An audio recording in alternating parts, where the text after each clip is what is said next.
To our guest now, joining us is Kobbi Shoshani, who's the Consul General of Israel to the Midwest India region. Thank you so much, Mr. Shoshani, for joining us. Now, what we're looking at in terms of the Iron Dome, in terms of the defense systems, now this is very complicated technology, but it has once again proved its worth because clearly it was able to protect life and property in Israel as you witnessed hundreds of rockets coming in from the Iranian side.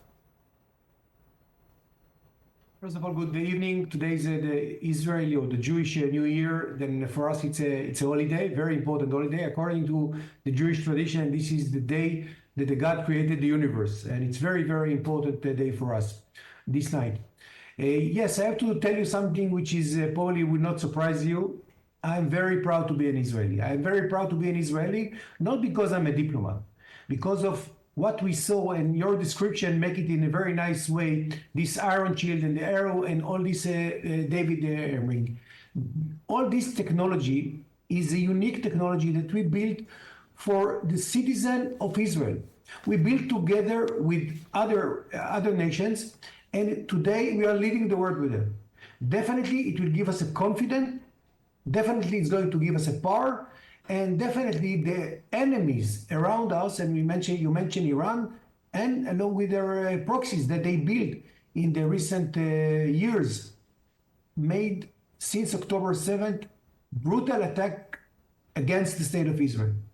Then I'm proud to be an Israeli, that first of all, we have the ability to defend ourselves. And the second thing, I'm very proud that we can actually manage all these attacks from all over, and it's not an easy task, if you understand what I mean. But Mr. Shoshani, let me ask you a simple question. At the end of the day, there are many who are saying that, when it comes to the statement that we saw coming of Mr. Netanyahu appealing to the people, it appears that the target that Israel has set for itself is regime change in Iran and nothing short of it.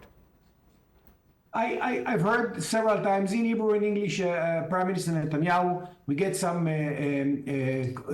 meeting along with the Minister of Foreign Affairs as well. I think that the Prime Minister Netanyahu make it in a very clear voice. Retaliation going to be made. It's not going to be made because of the retaliation.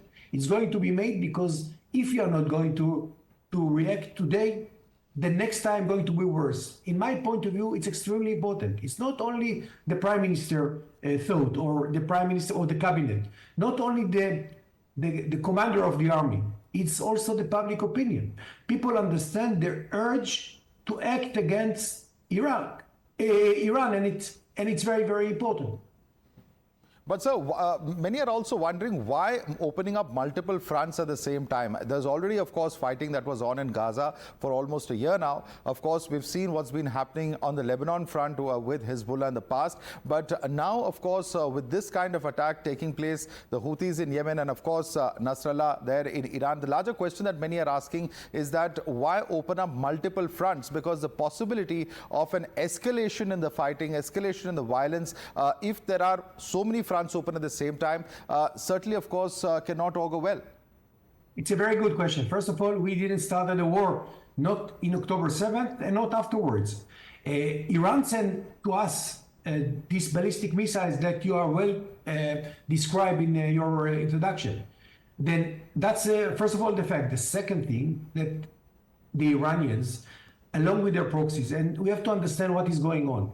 In Gaza, almost there is no military capability of Hamas because of our operation. It takes more than we thought, because all the tunnels underground in Gaza that they built for 15 years or more than that was almost destroyed, and they don't have capabilities. In Lebanon, in the last 4 weeks, we saw the result, and the result was extraordinary in our point. All the leadership of Hezbollah, the proxies of Iran, disappeared. It's amazing, and I don't want to add to this military and the procedure that we made it. And Yemen, it's a challenge, and I think that they've heard the noises of the blast in the last 2 weeks and even before. And now this is the source of the problem, Iran. Right. Mr. Shoshani, I'd like to thank you so much for joining us and explaining to us from your perspective what we can expect in coming days, and certainly, of course, the logic that is being given out by the government of Israel. Thank you so much for joining us, sir. Let me also